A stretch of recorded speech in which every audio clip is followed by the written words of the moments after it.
الحمد لله نحمده ونستعينه ونستغفره ونعوذ بالله من شرور أنفسنا ومن سيئات أعمالنا من يهده الله فهو المهتد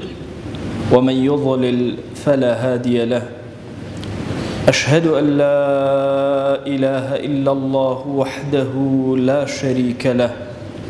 وأشهد أن محمدًا عبده ورسوله يا أيها الناس اتقوا ربكم الذي خلقكم من نفس واحدة وخلق منها زوجها وبث منهما رجالا كثيرا ونساء واتقوا الله الذي تساءلون به والأرحام إن الله كان عليكم رقيبا لپاش سپاس و ستایشێکی بێهامتا بۆ کردگاری مەزنوو داواکردنی درود و ڕەحمەت بۆ سەرگیانی پاکی پێشەوای مرۆڤایەتی محەممەد صلی الله تعالى عليه وسلم. ژیانی ئینسان یەکێکە لە نیعمەتە زۆر گەورەکان کە ڕەب العالەمین بە مرۆڤی عەتا کردووە. لە ژیان گرنگتر بریتیە لە تێگەیشتن لە ژیان. زانایان ناوە لێناوە فقه الحیات. ئینسان عمرێک سرف ئەکا ئینجا لە ژیان تێئەگا. هەژاری موکریانی لە پێشەکی کتێبی چێشتی مجێورە ئەڵێت خۆزگە ئینسان دوو جار ئەژیا، جارێک بەس تەجربەی کۆ ئەکردەوە و فقهی کۆ ئەکردەوە، تێگەیشتنی کۆ ئەکردەوە، جاری دووەم لە ژیانە تەنفیزی ئەکرد و تێئەگەیشت لێی. ئێمەی ئیماندار قمەی تێگەیشتنمان لە ژیان لە قورئان و سوننەی پێغەمبەرە صلی الله عليه وسلم بەیان کراوە، باس کراوە. فقهی حیات بۆ ئێمە باس کراوە. لەکوێ هەڵەیەکت کرد لە ژیان تێنەگەیشتی دڵنیا بە پێچەوانەی شەریعەتەکەت جوڵاویتەتەوە. داخڵبوونی ئینسان بۆ دین بە وشە و کەلیمە ئەبێ. لە فقهی ژیانە ئەبێ ئێمە تێبگەین گرنگترین شتێکە تۆ کاری لەسەر ئەەکەی زمانتە زمان. کەلیمەی تۆ وشەی تۆ یعنی ژیانی تۆ، یعنی فقهی حیاتی تۆ، یعنی تێگەیشتنی تۆ لە ژیان. حیاتی ئینسانێک بێنی دیقەت بدەی ئەبێتە سێ بەشەوە. بەشێک کردەوەی دڵیەتی، بەشێک هەموو کردەوەکانی تریەتی، بەشی سێهەمیان زمانێتی. وی لە عەقیدەی ئیسلامیشە ئەڵێن ئینسان چۆن داخڵ بە دین ئەبێ؟ بە دڵ ئیقرار ئەکا، بە زمان هاوار ئەکا ئەشهەدو ئەن لا ئیلاهە ئیلا الله ئەشهەدو ئەنە محەممەدەن ڕەسوول الله، بە کردەوەتیە ڕەنگ ئەداتەوە.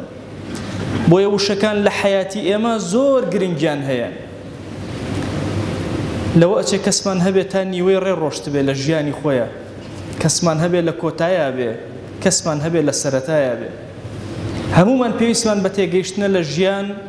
پێویستمان بەوەیە کە بزانین چۆن زمانی خۆمان لەناو ژیانە ڕێک ئەخەین. ڕەب العالەمین لە قورئانی پیرۆزە نمونە بۆ ئێمە ئەهێنێتەوە بە وشەیەکی طەیب. كلمة طيبة أصلها ثابت وفرعها في السماء. مفسرين زور ليشان داوته هندي وتوانا أو كلمة لا إله إلا الله، هندي وتوانا ديني خواي هر يكي بشوازك. والله أجر دي قد بدأ رب العالمين بالنكيرة فرمتي كلمة طيبة وشيء طيب كسما نازنين كام وشيء جواني إما أبيت أو دارك جورة برداري كسودي لورجرين لدنيا وآخرته. بويا أبي زور بوشياري ما مال لقل زمان ما ناكين لقل وشكان ما ناكين. أجر كسي كتبيني دانا لقصة كردنا ضلنيا بلا فقهي حياتي يجيشتو لا سبوركي أو بريتيا لويك للجياني بباشيتي يجيشتو. أم بيام الشيريني إما لبابتي زمانا أمر من بيأكا تناند لقل كافريشا خوش دوبين. عيسى عليه السلام هەندێک لە ئەتباعەکانی لە خزمەتی بوون، مردارەبوویەکیان بینی بۆنێکی زۆر ناخۆش و ڕەنگێکی زۆر ناشیرین. فەرمووی چی ئەبینن لەمە؟ وتیان والله بۆگەنێکی پیس و مردارەبوویەکی زۆر ناشرین فەرمووی من دانێکی سپی جوان ئەبینم. ئینسانی ئیماندار ئەبێ لەسەر وشەی طەیب وشەی جوان کەلیماتی بارزی جوان لەسەر ئەمانە حیاتی خۆی پێک بهێنێ. رب العالمین بە موسا و هاڕون ئەفەرمێ بەرامبەر بە فیرعەونێکی تاغی کە خۆی بە پەروەردگاری سەرزەوی ئەزانێ، خۆی بە خاوەنی سەرزەوی ئەزانێ، ئەمریان پێ ئەکا وقولا له قولا لينا قسەیەکی نەرم لەگەڵ یا بکەن. واتە ئیسلام فێری ئەوەی کردن حتا لەگەڵ کافر و بێباوەڕیشە بزانین چۆن مامەڵە ئەکەین، زمانمان چەند شیرین بێ، چەند جوان بێ. ئەگەر ئینسانی ئیماندار بێنی دیقەتی بدەی شتە جوانەکانی بخوێنیتەوە، ئەبێ لەناو شتە جوانەکانیە زمانی لە هەمووان جوانتر بێ، پاکتر بێ. لەکوێ زمانت پاک نەبوو، زمانت جوان نەبوو،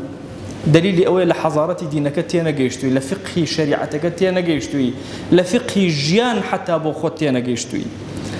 رب العالمین لە قورئانە فەرمێ وقولوا للناس حسنا، نەیوتۆ بەس بۆ ئیماندار، للناس هەرچی خەڵکی هەیە تۆ جوان دوو بە لەگەڵیانە، جوان مامەڵەیان لەگەڵاکە، جوان قسەیان لەگەڵاکە. لەوە ئەچی هەر یەکێک لە ئێمە ئەگەر خێرخوازێ ئێستا ببینین خەریکی خێر و حەسەنات بێ و بەم دی و ئەو دیوی دەستی پارەکانی پەخشکە ئێرەی پێ ئەبین، خۆزگە ئێمەش وەکو ئەمان توانی بیکەین. رب العالمین لە قورئانە ئەفەرمێ قول معروف ومغفرة خير من صدقة يتبعها أذى. ئەگەر ئینسان قسەیەکی جوانکە، قسەیەکی باشکە، لێبوردەیەک بەرامبەر بە خەڵکی بنوێنێ، ئەوە زۆر باشتر لەوەی کە سەدەقە و خێر و خێراتی زۆرکە بەڵام دواتر زمانی مەجالی نەدا نەهێڵێ ئەم سەدەقەی بگرسێ بچێ خەریکی ئەوە بێ کە ئەم زمانە ئەم سەدەقە جوانەی کە کردوێتی بە زمانی خۆی هەڵی وەشێنێتەوە ئەزا و منەتکە بەسەر خەڵکە. ئەم ئومەتەی پێغەمبەر صلی الله عليه وسلم باشترین ئومەتە بەهۆی زمانیەوە. ئەفەرمێ كنتم خير أمة أخرجت للناس تأمرون بالمعروف وتنهون عن المنكر. باشترین ئومەتن بۆ چونکە فەرمان بە چاکەکەن و ڕێگری ئەکەن لە خراپە، کابو أمتي پیغمبر صلى الله عليه وسلم أمتي زماني جوان و زماني شيرينة. أجر هاتو كلميكي طيب دوت وشيكي جوانة دوت لفقه جيانا تيبقى أم وشي درجي هي خرابي شدود هاد درجي هي وانا زاني كلمة لحظيك وأروى. پیغمبر صلى الله عليه وآله وسلم أفرمي بياوك إن الرجل ليتكلم بالكلمة بيا قسيك وشيك أليت من رضوان الله تعالى تنهام بس الرازبوني خوايا جل جلاله خوي بو خوي قماني أم كلمين بلوك كان سودي هبوا. أفرمي ما يظن أن تبلغ ما بلغت نازاني كلميك وفريداوة بلام فيكتب الله له بها رضوانه إلى يوم القيامة حتى رجي قيامة رضواني خوا بسر أو كساد أباري لسر يقو شي جوا. أفرمي جاري وهي قسي سخط أكا قسيك أخوة لخوي تورا أكا تا رجي قيامة خوا لي تورا أبي توري خوا بسريا دا أباري لقو ركاياتي توري خوا لسر وشيكي دا أباري بسريا رزواني خوا لسر وشيكي دا أباري بسريا. وشل إنساني إيمان دارا زور قرنقا لحياتي إنساني إيمان دارا فقهيكي زور تايبتا أبي إنساني مسلمان بزانة شون ما مالي لقلاك همو أو درقانيك لتو داخراوه وشيك أتوانيك ليلي أسمانة درقا كان بوبكاته ولا أسمان كلميتو دعاته برزي أكيتو لحضوري خوايا جارك دوان سيان يكيك لجارة كان بإخلاصي تو بزماني شيريني تو درقا كان أسمان بو أكريتو أو كلماتاني كالزماني تو درجة زورك لدلشكا وكان رق أكاتو أو كلمة لزماني تو درجة زورك لدلا رقا قفل كراوة كان أشكيني لبران برتويا مگر همو كيشو مشاكل إما لسر زمان مانية لسر أمانية بران بر بيكتر نازانين شون ما ملكين نبران بر كافر ومنافق لبران بر إيمان دار نلبران بر إيمان دار لبران بر خزمكي خود كسكي خود ناسياوكي خود زمان الطاونية لفقه زمان تينا قيشتوي لفقه جيان تينا قيشتوي عقول كاني إنسان كان هرهم ينبهوي كلماته وبرزدنا إما همو جمعيك أم بركتي في غمر صلى الله عليه وسلم لكردستاني إما أم خطبة جوانانا أم منبر جوانانا هموي كلماته وعقلي إما برز أكاته شورشي فكري إما لمن بركانه هموي كلماته تو مقر بكلمات مخاطبة لقل خواياناك جل جلاله لقل يا ناجي بداخل والله أمر أمتك كيف يغمر صلى الله عليه وآله وسلم بزمانك كاتيا بار زمان وكلمة بلايا وهيج قرنية كاتيا لم فقه جيانتي أقال جيان بجي إهيالي بوي أقال لو شيء كدبه كإنوسي أقال لكلمة كدبه كإيلي أمرو كافران وبيدينان هوايان زور دروس كردوا درويان زور دروس كردوا ميدانا كاني درو زور قوران نكيب كيوتنا وداوي يشق لداوا كان يانو نوكو يشق لو كلمات أنا بس خطي خواه بسرتا دابارتا روجي قيامت كزنا زاني أقل لو شكانت بيت شون ينهل أبجيري مسلمان كسيق نية خيالي لخوي وبروا قصشي لخوي وبروا قصة كاني دنك أجميري مانجي رمضان جوانترين مانجيتو بيغمري خاص الله عليه وآله وسلم فرمي من صام رمضان إيمانا واحتسابا أبي رمضان أونا جوان قرت به بإيمان ويقين واحتسابا حسابا كرد به تاك تاك كلمات كاني شهر أوهان إيمانا واحتسابا همو شيء كد أبي حساباتي خويد لقلا كرد به تايبت مندي خويد لقلا بكار هنا به بزاني بو أيلي شون أيلي إمامي غزالي أفرمي هر كاتي ويست قصي بكي لحظة بوسا أو بين لبيناوي شيء أو قصاك بيغمري خاص الله عليه وآله وسلم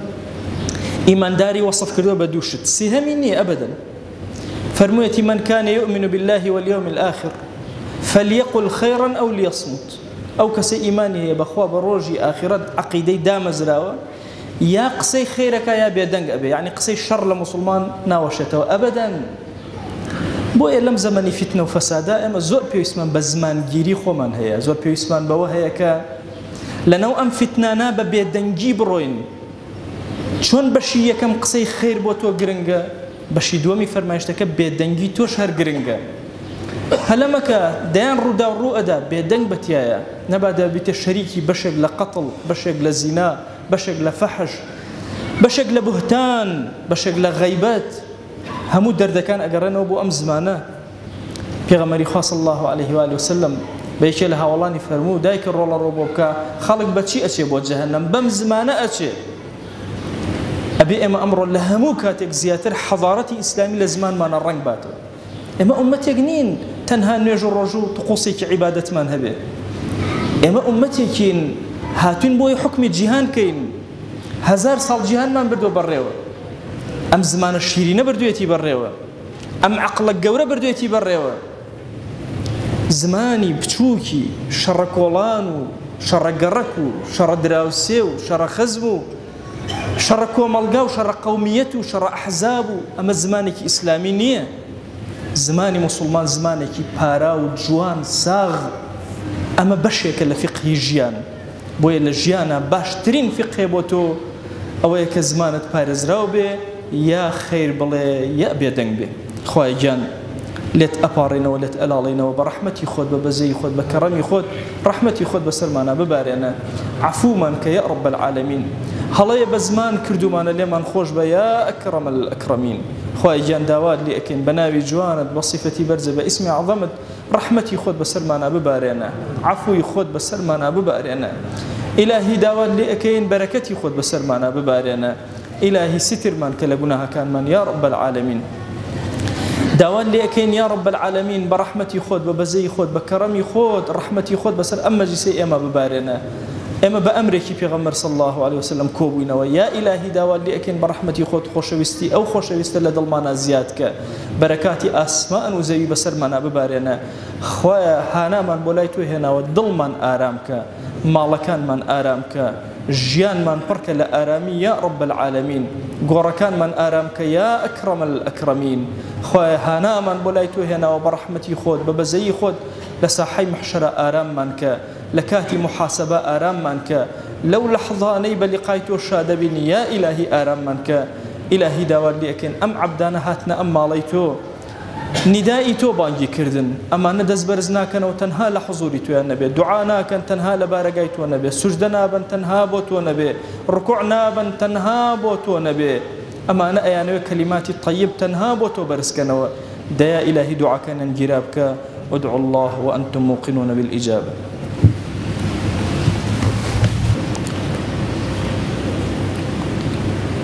الحمد لله رب العالمين، والصلاة والسلام على خير خلق الله محمد وعلى آله وأصحابه الكرام وتابعيهم بإحسان إلى يوم الدين. أوصيكم عباد الله ونفسي قبلكم بتقوى الله وكثرة مخافته، فإن التقوى شعار المؤمنين ودثار المتقين ووصية الله تبارك وتعالى في وفيكم وفي الخلق أجمعين. وشوي سكام إمي إيمان داريو جا نعمة فرق سرماوة نعمة جيان وحياتي مانا شايج قورتر نعمة ياواني جا جياني شاي قورتر إنساني إيمان دار أشم خاز جا جياني جياونا خاز زانو چني معاملة كرو چنيش يو چاچه واك عمرو إما كرو بيري بشيو يا دل مانا يا قصي مانا يا أعمال كردوينك كرمشة بشو زواني ما فرق مهمة حياته إمن أجر عمره 6 صالة ود صالش تو إناي زواننا محاسبات زواني فري حياته كردو إنساني تكلا تني زوانيش أشم زان متشش كرمه بزواني ما إنا يواي وفرق الله جمسائل حياته جانين إما أجر جاني ما نيومنا فروتشي ودسنا ملايمه راسين إنساني إيمان دار أشم حياته وشنا فرد جوان ما ملكرو فرد جوان ورسي ونشتري كرو زانو إيزوانيت شكونه وتشني بكارجمارو تاوي خاصنا بكارجباري تاوي خرابنا والصاحب وزواني تاني ما وصل ورسي فرماو خوا جل جلاله بعد اختيار التايبتش دينا بإنساني ويش يو تشانيشا زوانا ميلويتا تشيج ماتشي حتشي ماتشي خاصة ماتشي خرابة ماتشي هيج مواتشي عيد بويتا عيد بكسينيا ورو أني أشم فرق أقام جزواني ماو تما شكر في غمر خوي صلى الله عليه وآله وسلم باسو قناها فرق وركاكر أكبر الكبائر فما يوشا شريك بي خوي قرار دي يو ترشا أن خرابة كاريشني أو تاتي كري يرمشا ورئستو في غمر صلى الله عليه وسلم روايتك هنا فرماواش شهادي زور شهادي دروي شهادتي دي سوي بدروي فرماواش إنا ينجا قناها أكبر كبائرك فرق وركا فرماو النجدو باركردو النجدو الراوية كما تواتن بخوا إثر بيغمر وخاي صلى الله عليه وسلم تبي دنگ ما بو حر ما توشو دمو تمش تيكشي رنگش مباركش فاريا شك زوانا شايتي درومو زوانا دروي كرو زوانا غيبت كرو زوانا خرابكا قد كرو أشم إما إيمان دار فربه الشياري ما ملكر ما چني زواني ما ورو أني رزقار ما بو چي مصيبته رو قيامتنا محاسبه قورة سر زوانيتا بعض كردوكات دلي رب العالمين بكردوكات تري دلي عفو الكرو بلام زوانا كحقوق إنساني مارو سر دلو إنسانا كان مارو أشم هريو جائمة فربا ورياي ما ملكر ما چني زواني ما بارزن مش قرآني بيروزنا فرماو يا أيها الذين آمنوا لا يسخر قوم من قوم عسى أن يكونوا خيرا منهم حتى إيزوانا أقالت سنبو قالتش من النكري جاري سنهن قالتش من النكري مسلمان وقوم وكسي وقوم تيغانا ومعنا بيوامي شكورا وشو النساء آمان جاري سنهن قالتا كريبا مسلمان مزاني مسلمان جاتو خاص ترى بفكر ويل بعقل ويل تو هرباني خاصة كري بلام نا إيمان داري كتقصي السركري جاتو فرخاص ترى لا خوايو شو ميزان وإما تشوين ميزان وخوات تشوي ترى ورو أني ياواني ججياني أشم زواني ما مردن إيمان دار جدوي بشابي كما يرى مجنية يا قصي خيري كري يا بيدنگ بي قصي الشري جا مسلماني ما وشيو إي فرمايشتي في غمري صلى الله عليه وسلم فرماو فليقل خيرا أو ليصمت ينجى كلماتك جوامع الكلمة حتى تشي وكوش كردنو إنساني إيمان دار بس تماشو أنا كرو فقهي تمام جبو جيان وياونا جياني زانو زوانا كيش تشني وتشكونا بكار بارو دعوا كر من جزاتو باقو پروردگاري جگونا حكا زواني ما بارز نوما. وأوصيكم أيضا بالصلاة والسلام على رسول الله حيث أمر الله تبارك وتعالى في محكم تنزيله قائلا إن الله وملائكته يصلون على النبي يا أيها الذين آمنوا صلوا عليه وسلموا تسليما اللهم صل على سيدنا محمد وعلى آل سيدنا محمد، وبارك على سيدنا محمد وعلى آل سيدنا محمد كما صليت وباركت على إبراهيم وعلى آل إبراهيم إنك حميد مجيد. اللهم اغفر للمؤمنين والمؤمنات وللمسلمين والمسلمات ولمن أنشأ هذا المكان. اللهم أعز الإسلام والمسلمين وأهلك الكفرة والملحدين. اللهم انصر من نصر الدين واخذل يا رب من خذل الإسلام والمسلمين. اللهم آت نفوسنا تقواها فزكها أنت خير من زكاها، أنت وليها ومولاها. آمين آمين والحمد لله رب العالمين. أقم الصلاة يرحمك الله.